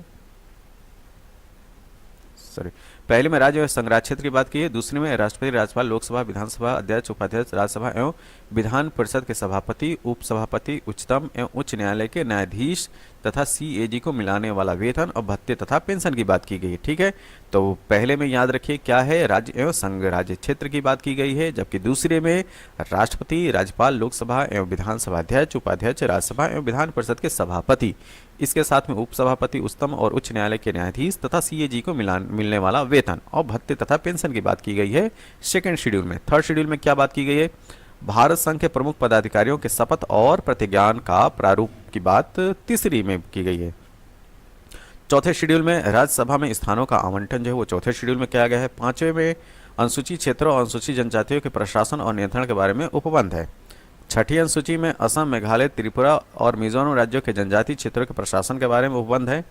सातवीं में संघ एवं राज्यों के बीच शक्तियों का विभाजन, संघ सूची, राज्य सूची और समवर्ती सूची। ठीक है, तो अगर तीनों सूचियों की बात की जाए किस शेड्यूल के तहत की गई है तो यह है 7वें शेड्यूल। तो 7वें शेड्यूल में जो है शक्तियों के विभाजन के बारे में बात की गई है, जिसमें यूनियन लिस्ट, कंकरेंट लिस्ट और स्टेट लिस्ट की बात की गई है। 8वीं अनुसूची की बात करें तो इसमें भाषाओं के बारे में कुल 22 भाषाओं को मान्यता दी गई है। 9वीं अनुसूची कुछ अधिनियमों और विनियमों का विधि मान्यकरण कर दिया गया है। ठीक है, तो उनको हटा दिया गया है। 10वीं अनुसूची दल परिवर्तन के आधार पर निरहरता के बारे में उपबंध है, किसमें 10th शेड्यूल में। 11वीं की अगर बात करें तो पंचायत की शक्तियां, प्राधिकार और उत्तरदायित्व की बात जो है 11वें शेड्यूल में किया गया है। 12वीं में नगर पालिकाओं आज की शक्तियां, प्राधिकार और उत्तरदायित्व की बात जो है 12th शेड्यूल में किया गया है। अब हम बात करेंगे भारतीय संविधान के जो महत्वपूर्ण अनुच्छेद हैं, इंपॉर्टेंट जो आर्टिकल्स हैं उनके बारे में।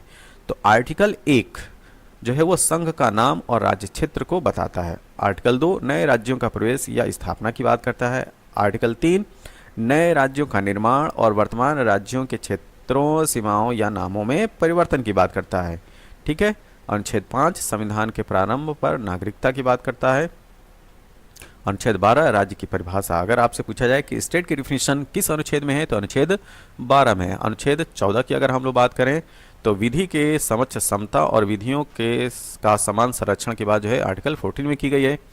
अनुच्छेद 15 धर्म, मूल वंश, जाति, लिंग या जन्म स्थान के आधार पर विभेद का प्रतिषेध है। अनुच्छेद 16 लोक नियोजन में अवसर की समता की बात की गई। अनुच्छेद 17 अस्पृश्यता का अंत की बात की गई। अनुच्छेद 18 उपाधियों का अंत की बात की गई। अनुच्छेद 19 वाक स्वतंत्रता आदि विषयक कुछ अधिकारों का संरक्षण, वाक स्वतंत्र आदि विषय कुछ अधिकारों के संरक्षण की बात की है। अनुच्छेद 20 अपराधों को दोष सिद्ध के संबंध में संरक्षण प्राप्त है। 21 प्राण एवं दैहिक स्वतंत्रता का संरक्षण जो है अनुच्छेद 21 के तहत की गई है। 21A 6 से लेकर 14 वर्ष तक के सभी बच्चों को निःशुल्क और अनिवार्य शिक्षा का अधिकार आर्टिकल 21A में की गई है। आर्टिकल 22 की अगर हम लोग बात करें तो कुछ दशाओं में गिरफ्तारी और निरोध का संरक्षण अनुच्छेद 22 के तहत की गई है। अनुच्छेद 23 मानव दुर्व्यवहार बलात् का प्रतिषेध जो है वो आर्टिकल 23 में, जो ह्यूमन ट्रैफिकिंग की जो बात की जाती है वह अनुच्छेद 23 के तहत की जाती है। ठीक है। अनुच्छेद 24 क्या है? कारखानों आदि में बालकों के नियोजन का प्रतिषेध करता है। ठीक है। तो जो बाल मजदूरी की जो प्रतिषेध की बात की जाती है आर्टिकल 24। आर्टिकल 25 क्या है? अंतःकरण की और धर्म के अबाध रूप से मानने और आचरण और प्रचार करने की स्वतंत्रता जो है अनुच्छेद 25 है। अब हम अनुच्छेद 29 के बारे में बात करें। जो इंपॉर्टेंट आर्टिकल्स हैं उन्हीं की बात इसमें की जा रही है। ठीक है। अल्पसंख्यक वर्गों के हितों का संरक्षण 29 है। आर्टिकल 30 शिक्षण संस्थाओं की स्थापना और प्रशासन करने का अल्पसंख्यक वर्गों का अधिकार। अनुच्छेद 32 क्या है? संवैधानिक उपचारों का अधिकार जो है आर्टिकल 32 है। अनुच्छेद 39A क्या है? समान न्याय एवं निःशुल्क विधिक सहायता। ठीक है, जो कि 42वें संविधान संशोधन के तहत लाया गया था। अनुच्छेद 40 काफ़ी इंपॉर्टेंट है। आर्टिकल 40 ये पूछा भी जाता है। तो ग्राम पंचायत की स्थापना का प्रावधान जो है आर्टिकल 40 के तहत की गई है। अनुच्छेद 44 नागरिकों के लिए एक समान सिविल संहिता। ठीक है। तो कॉमन सिविल कोड की जो बात की जाती है आर्टिकल 44 के तहत की जाती है। आर्टिकल 45 6 वर्ष से कम आयु के बालकों के लिए प्रारंभिक बाल्यावस्था देखरेख और शिक्षा का उपबंध जो है वो आर्टिकल 45 में किया गया है। अनुच्छेद 48 क्या है? कृषि और पशुपालन का संगठन आर्टिकल 48 में किया गया है। अनुच्छेद 48A क्या है? पर्यावरण का संरक्षण और संवर्धन और वन तथा वन्य जीवों की रक्षा की बात की गई है। और यह कब आया था? 42nd कॉन्स्टिट्यूशनल अमेंडमेंट के तहत आया था। ठीक है। अनुच्छेद 50 की बात करते हैं। कार्यपालिका का न्यायपालिका से पृथक्करण की बात आर्टिकल 50 में की गई है। अनुच्छेद 51 क्या है? अंतर्राष्ट्रीय शांति और सुरक्षा की अभिवृद्धि। इसको भी जो है बहुत बार पूछा गया है। ठीक है। तो अगर इंटरनेशनल पीस की अगर बात की जाए तो अनुच्छेद 51 है। और अनुच्छेद 51 जो है वो DPSP में आता है। ठीक है। DPSP में आता है, directive principle of state policy के तहत। 51 की बात करें तो इसमें जो फंडामेंटल ड्यूटीज़ की बात की गई है। अनुच्छेद 52 भारत का एक राष्ट्रपति होगा। 53 में संघ की कार्यपालिका की शक्ति राष्ट्रपति में निहित होगी। तो संघ की कार्यपालिका की शक्ति राष्ट्रपति में निहित होगी, यह बात आर्टिकल 53 में की गई है। आर्टिकल 58 की अगर हम बात करें राष्ट्रपति पद की योग्यता के बारे में बात की गई है। अनुच्छेद 60 राष्ट्रपति द्वारा शपथ या प्रतिज्ञान के बारे में बात की गई है। ठीक है। अनुच्छेद 61 की अगर हम बात करें तो राष्ट्रपति महाभियोग चलाने की प्रक्रिया जो है वो 61 है, इम्पीचमेंट। अगर आपसे राष्ट्रपति पर महाभियोग की बात की जाए, मतलब कि राष्ट्रपति को हटाने की प्रक्रिया की बात किस अनुच्छेद में की गई है, तो वो है आर्टिकल 61। आर्टिकल 63 भारत का एक उपराष्ट्रपति होगा। आर्टिकल 64 उप राष्ट्रपति का राज्यसभा का पदेन सभापति होना। आर्टिकल 72 की बात करें, राष्ट्रपति की क्षमादान की शक्ति जो पार्डन ऑफ पावर है प्रेसिडेंट की, वह आर्टिकल 72 में की गई है। आर्टिकल 74 की बात करें तो राष्ट्रपति को सहायता और सलाह देने के लिए मंत्री परिषद होगी। तो काउंसिल ऑफ मिनिस्टर की बात की जाएगी जो कि राष्ट्रपति को एड एंड एडवाइस देगा। ठीक। तो यह बात किस में की गई है? आर्टिकल 74 में। अब हम बात करेंगे अनुच्छेद 75(1) में। तो प्रधानमंत्री की नियुक्ति राष्ट्रपति करेगा, यह बात 75(1) में की गई है। और अन्य मंत्रियों की नियुक्ति राष्ट्रपति प्रधानमंत्री की सलाह पर करेगा। ठीक है। अनुच्छेद 76 भारत का महान्यायवादी अटॉर्नी जनरल की बात की गई है। 78 संसद का गठन की बात की गई है। अनुच्छेद 85 संसद के सत्र, सत्रावसान और विघटन की बात करता है। अनुच्छेद 108 की अगर हम बात करें तो कुछ स्पेशल कंडीशन में दोनों सदनों की संयुक्त बैठक, तो ज्वाइंट सिटिंग की बात अनुच्छेद 108 के तहत की गई है। अनुच्छेद 110 की अगर बात करें तो धन विधेयक की परिभाषा, तो definition of money bill article 110 में है। अच्छा, अगर कोई बिल जो है मनी बिल है कि साधारण बिल है, इसका निर्णय कौन करता है? तो लोकसभा का अध्यक्ष, मतलब कि लोकसभा स्पीकर। अनुच्छेद 111 विधेयक पर राष्ट्रपति की अनुमति की बात की गई है। 112 में वार्षिक वित्तीय विवरण, मतलब कि बजट की बात की गई है। ठीक है। और एक चीज याद रखिएगा, भारत के संविधान में बजट शब्द का कहीं भी उल्लेख नहीं है। तो स्टेटमेंट है, मतलब कि शब्द है क्या? वार्षिक वित्तीय विवरण। अनुच्छेद 123 के बारे में बात करते हैं। संसद के विश्रांत कालीन में अध्यादेश प्रख्यापित करने का राष्ट्रपति की शक्ति, मतलब कि राष्ट्रपति के द्वारा अध्यादेश ऑर्डिनेंस की जो पावर है वह अनुच्छेद 123 के तहत है। 124 उच्चतम न्यायालय की स्थापना और गठन की बात करता है। 129 उच्चतम न्यायालय के अभिलेख न्यायालय होना 129 है, ठीक है। तो रिकॉर्ड कोर्ट के रूप में बात जो की जाती है 129 है। 137 निर्णय या आदेशों का उच्चतम न्यायालय द्वारा पुनर्वलोकन 137 है। 143 उच्चतम न्यायालय से परामर्श करने की राष्ट्रपति की शक्ति। तो उच्चतम न्यायालय मतलब सुप्रीम कोर्ट से परामर्श लेने की जो पावर है वह राष्ट्रपति की है, वह किस अनुच्छेद के तहत है? 143।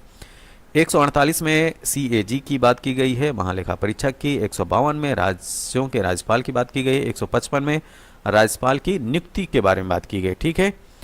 आर्टिकल 161 के बारे में बात करते हैं। राज्यपाल की क्षमादान की शक्ति जो है वो 161 में है, वहीं पर राष्ट्रपति के क्षमादान की जो शक्ति है पार्डन की वो 72 में है।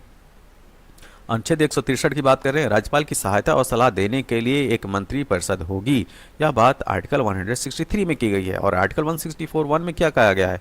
इसमें मुख्यमंत्री की नियुक्ति राज्यपाल करेगा, ठीक है। तो 164(1) क्या कहता है? मुख्यमंत्री की नियुक्ति राज्यपाल करेगा और अन्य मंत्रियों की नियुक्ति राज्यपाल मुख्यमंत्री की सलाह पर करेगा। तो और इसी तरीके से केंद्र में किस अनुच्छेद के तहत बात की गई थी? 75(1) के तहत की गई है ये वाला अनुच्छेद, ठीक। और राज्य में अगर बात किया जाए तो राज्य में 164(1) है, ठीक, जो इस तरह की बात करता है कि मुख्यमंत्री की नियुक्ति राज्यपाल करेगा और अन्य मंत्रियों की नियुक्ति राज्यपाल मुख्यमंत्री की सलाह पर करेगा। अनुच्छेद 165 के बारे में बात करते हैं। राज्य का महाधिवक्ता मतलब कि एडवोकेट जनरल की जो बात की गई है वो आर्टिकल 165 के तहत की गई है। आर्टिकल 169 की बात करें तो राज्यों में विधान परिषदों का उत्साधन या सृजन, मतलब कि जो स्टेट में लेजिस्लेटिव काउंसिल होती है उसके बनने और खत्म होने की जो बात की गई है वह आर्टिकल 169 में की गई है। आर्टिकल 200 की बात करें तो राज्यपाल द्वारा विधेयकों पर जो अनुमति होती है वह आर्टिकल 200 है। आर्टिकल 213 ये बहुत इंपॉर्टेंट है। तो विधानमंडल के विश्रांति काल, मतलब कि जब लेजिस्लेटिव असेंबली न चल रही हो तो राज्यपाल की अध्यादेश जारी करने की शक्ति होती है, ठीक है। तो ऑर्डिनेंस के द्वारा कोई बिल अगर पास होता है राज्य में तो यह पावर है 213। तो राज्यपाल के द्वारा ऑर्डिनेंस पास करने की जो शक्ति है वो अनुच्छेद 213 में। अनुच्छेद 214 की बात करें, राज्यों के लिए एक उच्च न्यायालय होगा। आर्टिकल 226 की बात करते हैं, कुछ रिट निकालने के उच्च न्यायालय की शक्ति होती है, ठीक है। 233 जिला न्यायाधीशों की नियुक्ति। 239 संघ राज्य क्षेत्रों का प्रशासन की बात की गई है। 239 AA, ठीक है, दिल्ली के संबंध में विशेष उपबंध की बात की गई है। तो इस समय दिल्ली के जो मामले हाईलाइट हैं तो उसके संबंध में ये जो अनुच्छेद है आर्टिकल 239 आर्टिकल 239 AA को याद रखिएगा, ठीक है। अनुच्छेद 243 क की बात करें तो इसमें जो है ग्राम सभा की बात की गई है। 243 ख पंचायतों के गठन की बात की गई है, ठीक। आगे हम लोग देखेंगे 43 घ की बात, ठीक है। तो 243 घ पंचायतों का आरक्षण। 243 झ पंचायतों की वित्तीय स्थिति में पुनर्वलोकन के लिए राज्य वित्त आयोग का गठन की बात की गई है। 243 ट में पंचायतों के निर्वाचन के लिए राज्य निर्वाचन आयोग की बात की गई है। 243 थ में नगर पालिकाओं का गठन की बात की गई। 243 य घ में जिला योजना, ठीक है, डिस्ट्रिक्ट प्लानिंग समिति की बात की गई है। 249 अनुच्छेद की बात करें तो राज्य सूची के विषय के संबंध में राष्ट्रीय हित के में विधि बनाने की संसद की शक्ति की बात की गई है। अनुच्छेद 243 अंतर्राष्ट्रीय करारों को प्रभावी करने का विधान होता है, ठीक है। तो जो भी इंटरनेशनल एग्रीमेंट होते हैं वह अनुच्छेद 253 के तहत होते हैं। 253 आर्टिकल 263 की अगर बात करें तो अंतर राज्य परिषद के संबंध में उपबंध करता है, ठीक है। इंटर स्टेट काउंसिल की बात किसमें की गई है? आर्टिकल 263। ये भी जो है वो बार बार ये प्रश्न पूछा जाता है। अनुच्छेद 266 की बात करें तो भारत और राज्यों के संचित निधियों और लोक लेखा की बात की गई है, ठीक है। तो जो कंसोलिडेटेड फंड ऑफ इंडिया और पब्लिक अकाउंट की बात की गई है वह आर्टिकल 266 के तहत की गई है, ठीक है। तो जो कंसोलिडेटेड फंड ऑफ इंडिया है जिसको संचित निधि बोलते हैं, यह है 266(1) के तहत। और पब्लिक अकाउंट की जो बात की गई है, लोक लेखा की जो बात की गई है वह 266(2) के तहत की गई, ठीक है। अनुच्छेद 267 में कंटीजेंसी फंड की बात की गई, ठीक है। तो भारत की आकस्मिकता जो निधि है, ठीक, कंटिजेंसी फंड ऑफ इंडिया की जो बात की गई है आर्टिकल 267 में। 279 ए क्या है, माल और सेवा कर परिषद, मतलब जीएसटी काउंसिल की बात अगर आपसे पूछा जाए तो 279 ए है। Finance commission of India article 280 है। 300 ए या 300 का जो आर्टिकल है वह क्या है, तो विधि के प्राधिकार के बिना व्यक्तियों को संपत्ति से वंचित न किया जाना। तो संपत्ति के अधिकार की बात की गई है। तो संपत्ति का अधिकार जो है आज की डेट में एक लीगल राइट है, ठीक है, लेकिन जब संविधान बना था तो उस समय संपत्ति का अधिकार एक संवैधानिक अधिकार हुआ करता था, ठीक है, और फंडामेंटल राइट में हुआ करता था वो। अनुच्छेद 312 की अगर हम बात करें तो अखिल भारतीय सेवाओं की बात की गई है। आर्टिकल 315 में संघ तथा राज्यों के लिए लोक सेवा आयोग, तो लोक सेवा आयोग संघ और राज्यों के लिए होगा, यह आर्टिकल 315 में बात की गई है। लेकिन ऑल इंडिया सर्विसेज जो इसमें आईएएस, आईपीएस और इंडियन फॉरेस्ट सर्विस आती है वह अनुच्छेद 312 के तहत है। 323 का प्रशासनिक अधिकरण की बात करता है, एडमिनिस्ट्रेटिव ट्रिब्यूनल्स की बात करता है। 324 के तहत निर्वाचन आयोग है। 330 के तहत लोकसभा में अनुसूचित जाति मतलब कि एससी और अनुसूचित जनजाति एसटी के लिए सीटों के आरक्षण की बात की गई है। आर्टिकल 332 की अगर हम लोग बात करें, राज्यों की विधानसभा में अनुसूचित जातियों और अनुसूचित जनजातियों के लिए सीटों के आरक्षण की बात की गई है अनुच्छेद 332 में। अनुच्छेद 338 की बात करें, राष्ट्रीय अनुसूचित जाति आयोग की बात की गई है, ठीक है। तो शेड्यूल कास्ट कमीशन की जो बात की गई है आर्टिकल 338 है। अच्छा, अनुसूचित जनजाति आयोग की बात की जाएगी किसमें, एसटी कमीशन की बात जो है 338 क में की गई है। और इसी क्रम में याद रखिएगा 338 ख पिछड़े वर्गों के लिए राष्ट्रीय आयोग, ठीक है। तो इस तरह से याद रखना है, 338 बहुत ही इंपॉर्टेंट है। 338 किससे डील करेगा, शेड्यूल कास्ट कमीशन के बारे में बात करता है। तो नेशनल शेड्यूल कास्ट कमीशन की बात किसमें की गई है, आर्टिकल 338 के तहत की गई है। और national commission for scheduled tribes की बात किसमें की गई है, आर्टिकल 338 ए के तहत की गई है। और पिछड़े वर्गों के लिए राष्ट्रीय आयोग, इसकी बात 338 ख के तहत की गई है, ठीक है। आगे हम लोग बात करेंगे अनुच्छेद 343 आर्टिकल 343। तो संघ की राजभाषा हिंदी और लिपि देवनागरी होगी, ठीक। तो एक चीज याद रखिएगा, अगर कोई आपसे पूछे कि भारत की राष्ट्रभाषा क्या है, तो भारत की कोई राष्ट्रभाषा जो है आज की डेट में नहीं घोषित है, केवल राजभाषा है, ठीक है। तो आर्टिकल जो 343 संघ की राजभाषा हिंदी के बारे में बात करता है और लिपि कौन सी होगी, देवनागरी होगी। अनुच्छेद 350 ए के बारे में बात करें तो प्राथमिक स्तर पर मातृभाषा में शिक्षा की सुविधाएं देना यह राज्य का कर्तव्य होगा, ठीक है। आर्टिकल 352 राष्ट्रीय आपात की घोषणा युद्ध और बाह्य आक्रमण या सशस्त्र विद्रोह के कारण आपातकाल की घोषणा की बात करता है अनुच्छेद 352। अनुच्छेद 356 राज्यों में संवैधानिक तंत्र के विफल हो जाने की दशा में राष्ट्रपति शासन का उपबंध करता है, ठीक है। तो जो प्रेसिडेंट रूल लगता है स्टेट में वो आर्टिकल 356 के तहत लगता है। और कब लगता है, जब राज्य में मतलब स्टेट में कॉन्स्टिट्यूशनल मशीनरी जो है फेल हो जाती है तब लगता है।